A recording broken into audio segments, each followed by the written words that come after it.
Hi dear students, welcome to Way to MetLife YouTube channel. நம்ம இன்னைக்கு இந்த வீடியோவில் எதை பற்றி பார்க்க போறோம்னா டயாலிசிஸோட ப்ராசஸ் என்னது. இந்த வீடியோ பார்த்தீங்கன்னா டயாலிசிஸ் டெக்னாலஜி படிக்கிறவங்களுக்கும் மற்ற அலைடு ஹெல்த் சயின்ஸ் படிக்கிற ஸ்டூடெண்ட்ஸ்க்குமே ரொம்ப ஹெல்ப்ஃபுல்லாக இருக்கும். ஃபர்ஸ்ட் ஆஃப் ஆல் டயாலிசிஸ்னால் என்னதுன்னு பார்ப்போம்.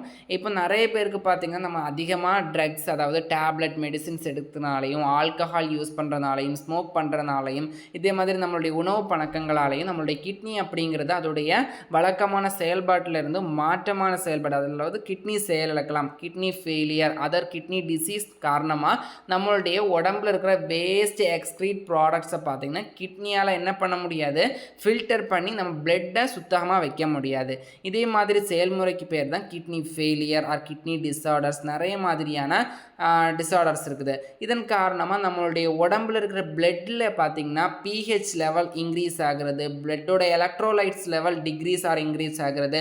அதோடைய ப்ராப்பர் பார்த்திங்கன்னா ஃபிசியாலஜிக்கல் ஃபங்க்ஷனை பிளட்டாலையும் கிட்னியாலையும் நம்ம உடம்புக்கு கொடுக்க முடியாது. இந்த மாதிரி செயல்முறை இருக்கப்போ நம்ம ஒரு செயற்கையாக ஒரு மெஷின் மூலியமாகவோ இல்லை ஒரு எக்யூப்மெண்ட் மூலியமாகவோ நம்மளுடைய பிளட்டை ஃபில்டர் பண்ணுறதுக்கு பேர் தான் டயாலைசிங் அப்படின்னு நம்ம சொல்லுவோம்.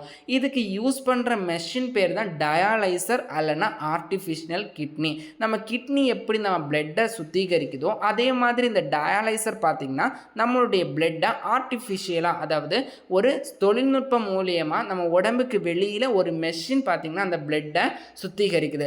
அதுக்கான எக்யூப்மெண்ட்ஸ், அதுக்கான ஏஐ ஃபார்முலேஷன் எல்லாமே அந்த மெஷினில் செட் பண்ணியிருப்பாங்க. இப்போ எக்ஸாம்பிள், ஒரு பிளட்டுடைய மினரல் கண்டென்ட் எவ்வளோ இருக்கணும், அதில் அயனுடைய கான்சன்ட்ரேஷன் எவ்வளோ இருக்கணும், அதில் எலக்ட்ரோலைட்ஸ் எவ்வளோ இருக்கணும் அப்படிங்கிறது எல்லாமே அந்த மெஷின் கால்குலேட் பண்ணி அந்த பிளட்டில் இருக்கிற வேஸ்ட் ப்ராடக்டை எக்ஸ்க்ரீட் பண்ணிவிட்டு சுத்தமான பிளட்டை பார்த்திங்கன்னா நம்ம உடம்புக்கு இன்சர்ஷன் பண்ணும். இதன் மூலியமாக பார்த்திங்கன்னா நம்ம ஒரு கிட்னி என்ன ஃபங்க்ஷன் பண்ணுதோ அதை பார்த்திங்கன்னா அந்த டயாலிசர் பண்ணுது. அப்போது நம்ம டயாலிசிங்கை பொறுத்த வரைக்கும் haemo dialysis and peritoneal dialysis அப்படிங்கிறது ரெண்டு இருக்குது. ஹீமோ டயாலிசிஸ்னால் டயாலைசர் மெஷின் மூலியமாக நம்ம வெயினில் இருந்து அடுத்து ஆர்டரி பம்ப் அப்படி ரெண்டு டியூப் கொடுத்துருப்பாங்க. ஒன்று இன்லெட்டு, இன்னொன்று அவுட்லெட் மூலியமாக பார்த்திங்கன்னா நம்ம பிளட்டு, பாடியில் இருக்கிற வேஸ்ட் பிளட்டு பார்த்திங்கன்னா டயாலிசரில் கனெக்ட் பண்ணியிருப்போம். அது மூலியமாக அந்த பிளட்டு சுத்திகரித்து, அதாவது ஃபில்ட்ரேட் பண்ணி இன்லெட் டியூப் வழியாக நம்ம உடம்புக்குள்ளே அந்த பிளட் அப்படிங்கிறது ஃப்ளோ ஆகிரும். இதுதான் நம்ம ஹீமோ டயாலிசிஸ் மூலயமா பண்ணுறாங்க. இதில் பார்த்திங்கன்னா பிளட் என்ன பண்ணுது, பாடியிலேருந்து டயாலிசர் மிஷினுக்கு போகுது. டயாலிசர் என்ன பண்ணுது, ஃபில்டர் பண்ணுது. அதுக்கப்புறமா பார்த்திங்கன்னா இது பாடிக்குள்ளேயே அந்த பிளட் அப்படிங்கிறது போகுது. இது என்ன பண்ணுறாங்கன்னா first one needle withdraw blood containing waste product for cleansing through the dialyser. இந்த ஃபஸ்ட்டு அவுட்லெட் டியூப் என்ன பண்ணுதுன்னா நம்ம வேஸ்ட் பிளட்டை டயாலிசருக்கு கொடுத்து அந்த வேஸ்ட் ப்ராடக்டை என்ன பண்ணுதுன்னா எக்ஸ்ட்ரீட் பண்ணுது. இன்னொரு பிளட் டியூப் என்ன பண்ணுது, the other needle returns to clean blood from the dialyser to the body. நம்ம பாடிக்கு க்ளீன் பண்ண பியூரிஃபைடான பிளட்டை ரிட்டர்ன் பண்ணுது. அதுதான் இந்த டயாலிசர் ஹீமோ டயாலிசிஸ் மெத்தடில் பண்ணுறாங்க. இன்னொன்று பெரிட்டோனியல் டயாலிசிஸ். இந்த ஹீமோ டயாலிசிஸை பொறுத்த வரைக்கும் நம்ம வீக்லி 2 times 3 times பண்ணுற மாதிரி இருக்கும். ஹீமோ டயாலிசிஸ் பொறுத்த வரைக்கும் எல்லாருக்கும் சூட்டபுளாக இருக்காது. சப்போஸ் ஒரு சில பேருக்கு ஒர்க் இருக்குது, வீக்லி என்னால் 2 times 3 times 4 times haemo dialysis பண்ண முடியாது அப்படிங்கிறவங்களுக்கு பார்த்தீங்கன்னா பெரிட்டோனியல் டயாலிசிஸ் அப்படிங்கிற ஒரு மெத்தட் இருக்குது. ஹீமோ டயாலிசிஸில் பார்த்தீங்கன்னா ஒரு கிட்னி அப்படிங்கிற ஒரு மெஷின் இருக்குது, டயாலைசர். அது மூலமா ஹீமோ டயாலிசிஸ் பண்றோம். பெரிட்டோனியல் டயாலிசிஸ்ல என்னன்னு பார்த்தீங்கன்னா நம்ம வயிற்று பகுதி, அதாவது இந்த வயிற்றுடைய கேவிட்டி, பெரிட்டோனியல் கேவிட்டியில் என்ன பண்ணுவாங்க பார்த்தீங்கன்னா ஒரு இன்ஃப்யூஸ் டியூப் பார்த்திங்கன்னா விடுவாங்க. இந்த இன்ஃப்யூஸ் டியூப் மூலியமாக பார்த்திங்கன்னா அந்த கனெக்ட் பண்ணி வேஸ்ட் லிக்யூடை வெளியே எடுத்து அதிலிருந்து டயாலிசிஸ் சொல்யூஷன்னு ஒன்று இருக்கும், அதையும் ட்ரிப் மாதிரி போட்டிருப்பாங்க.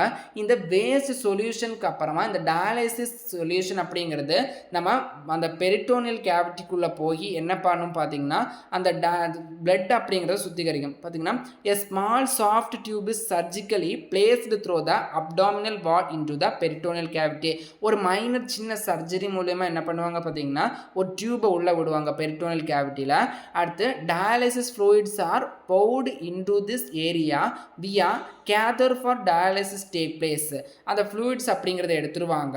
Next this abdominal cavity lining filter waste fluids from blood into dialysis fluid. இந்த அப்டாமினல் கேவிட்டி மூலயமா அந்த டயாலிசிஸ் சொல்யூஷன் என்ன பண்ணும், அங்கே இருக்கிற வேஸ்ட் ப்ராடக்டை பிளட்லேருந்து என்ன பண்ணும் பார்த்தீங்கன்னா அது ஃபில்டர் பண்ணி எடுக்கும். இது மூலயமா பெரிட்டோனியல் டயாலிசிஸ் அப்படிங்கிறது பண்ணுறாங்க. அப்போ டோட்டலாக பார்த்தீங்கன்னா ஹீமோ டயாலிசிஸ், பெரிட்டோனியல் டயாலிசிஸ் அப்படிங்கிற 2 டயாலிசிஸ் இருக்குது. ஹீமோ டயாலிசிஸில் பார்த்தீங்கன்னா டயாலைசர் அப்படிங்கிற செயற்கை கிட்னி அல்லனா ஆர்டிஃபிஷியல் கிட்னி மூலயமா நம்ம பிளட்டை சுத்திகரிக்கிறாங்க. இதில் 2 டியூப் போடுறாங்க, வெயினுக்கும் ஆர்ட்ரிக்கும். ஆர்ட்ல இருந்து என்ன பார்த்தீங்கன்னா பிளட்டை என்ன பண்ணுறாங்க, வேஸ்ட் பிளட்டை டயாலைசருக்கு கொடுக்குறாங்க. டயாலைசர் என்ன பண்ணுது பார்த்தீங்கன்னா ஃபில்டர் பண்ணி அந்த ஃபில்டர் பிளட்டை வெயின் மூலயமா நம்ம உடம்புக்கு செலுத்துது. அதே மாதிரி பெரிட்டோனியல் டயாலிசிஸ்னால் இதில் மெஷின் எதுவும் கிடையாது, டயாலிசிஸ் சொல்யூஷன் மூலயமா நம்மளுடைய பாடியில் இருக்கிற வேஸ்ட் ப்ராடக்டை பார்த்தீங்கன்னா டயாலிசிஸ் பண்ணி எடுக்கிறாங்க. பார்த்தீங்கன்னா ஹீமோ டயாலிசிஸை பற்றி முதல்ல பார்ப்போம். ஃபர்ஸ்ட் ஆஃப் ஆல் பார்த்தீங்கன்னா பிளட்டு ரிமூவ்டு ஃபார் கிளீனிங், அதாவது கிளீனிங்காக பிளட்டு நம்மளுடைய என்னதுலேருந்து ஆர்ட்லேருந்து போகுது. இதில் ஆர்ட்ரி ப்ரெஷர் மானிட்டர் அப்படிங்கிறது ஒன்று வைப்பாங்க, இது மானிட்டர் பண்ணுறதுக்காக இருக்குது. அதுக்கப்புறமா பிளட்டு பம்ப் அப்படிங்கிறது வைப்பாங்க, இதில் பிளட்டு பம்ப் பண்ணி ஹெப்பாரின் பம்ப் அப்படிங்கிற ஒரு எக்யூப்மெண்ட்ஸும் வச்சுருக்காங்க. இந்த ஹெப்பாரின் பம்ப் எதுக்காக யூஸ் ஆகுது பார்த்தீங்கன்னா, இந்த போகிற பிளட், அந்த டியூப் வழியாக போகிற பிளட்டு கிளாட் ஆகாமல் பயன்படுத்துறதுக்கு, அதாவது ஆன்டி கிளாட்டிங் ஏஜென்ட்னா இந்த ஹெப்பாரின் பம்ப் அப்படிங்கிறது ஹெப்பாரின் கெமிக்கல் யூஸ் ஆகுது.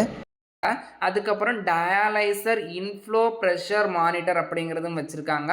இதையெல்லாம் தாண்டி, இந்த ஸ்டெப்ஸை தாண்டி டயாலைசருக்குள்ளே போகும். இந்த டயாலைசருக்குள்ளே என்ன நடக்கும்னா பிளட் அப்படிங்கிறது ஃபில்டர் ஆகும். நெக்ஸ்ட்டு பார்த்தீங்கன்னா இந்த டயாலைசர்லேருந்து வீனஸ் ப்ரெஷர் மானிட்டர் அப்படிங்கிறது இருக்கும். இது எல்லாமே நம்மளுடைய பிளட்டுடைய மானிட்டர், அதாவது ஃப்ளோ மானிட்டர், அதெல்லாமே செக் பண்ணுறதுக்காக. அதுக்கப்புறமா பார்த்தீங்கன்னா அங்கேருந்து டேரெக்டாக க்ளீனிங் பிளட் பார்த்தீங்கன்னா நம்மளுடைய பாடிக்கு இன்செஷன் ஆகுது. இதுதான் ஹீமோ டயாலிசிஸோட ப்ராசஸ். ஓகே, நம்ம இந்த செஷனில் பார்த்தீங்கன்னா டயாலிசிஸ்னால் என்னது, டயாலைசர் என்ன ப்ராசஸ் பண்ணுது, டயாலிசிஸில் என்னெல்லாம் டைப்ஸ் இருக்குங்கிறது பார்த்தோம். Okay fine. இனிமேல் நம்ம எல்லா செஷன்லையுமே ஒரு கியூஸ் அப்படிங்கிறது இருக்கும். இப்போ டயாலிசிஸ் டெக்னாலஜி ஆகட்டும், அதர் மெடிக்கல் கோர்சஸ் ஸ்டூடெண்ட்ஸ் ஆகட்டும், நம்ம அந்த கியூஸ்க்கான கூகுள் ஃபார்ம் அப்படிங்கிறது கொடுத்துருக்கோம். அந்த கூகுள் ஃபார்மில் ஒரு 10 கொஸ்டின்ஸ் இருக்கும், அதை நீங்கள் ஃபில் பண்ணிக்கோங்க. இது பார்த்தீங்கன்னா உங்களுடைய நாலேஜை கெயின் பண்ணுறதுக்கும் ஒவ்வொரு செஷன்லையுமே அது ரிலேட்டடான எம்சிக்யூ கொஸ்டின் பார்த்தீங்கன்னா நம்ம மாடலாக கொடுப்போம். அது உங்களுக்கு ரொம்ப ஹெல்ப்ஃபுல்லாக இருக்கும். இந்த வீடியோவில் நம்ம டயாலிசிஸில் என்னெல்லாம் பார்ட்ஸ் இருக்குது, அதோடைய கேரக்டர் என்னது, டயாலிசிஸ் எப்படி பண்ணுறாங்க அப்படிங்கிறத பார்த்தோம். இதே மாதிரி ஒவ்வொரு கோர்ஸ்க்குமே பார்த்தீங்கன்னா நம்ம ஃபர்தராக வீடியோ போட்டுட்ருக்கோம். இதே மாதிரி அகாடமிக் டீட்டெயில் வீடியோக்கு பார்த்தீங்கன்னா நம்மளுடைய வே டு மெட் லைஃப் யூடியூப் சேனலை ஃபாலோ பண்ணிக்கோங்க, சப்ஸ்கிரைப் பண்ணிக்கோங்க அண்ட் லைக் பண்ணிக்கோங்க. மேலும் இது போன்ற கல்வி சார் தகவலுக்கு இணைந்திருங்கள். வே டு மெட் லைஃப் யூடியூப் சேனல்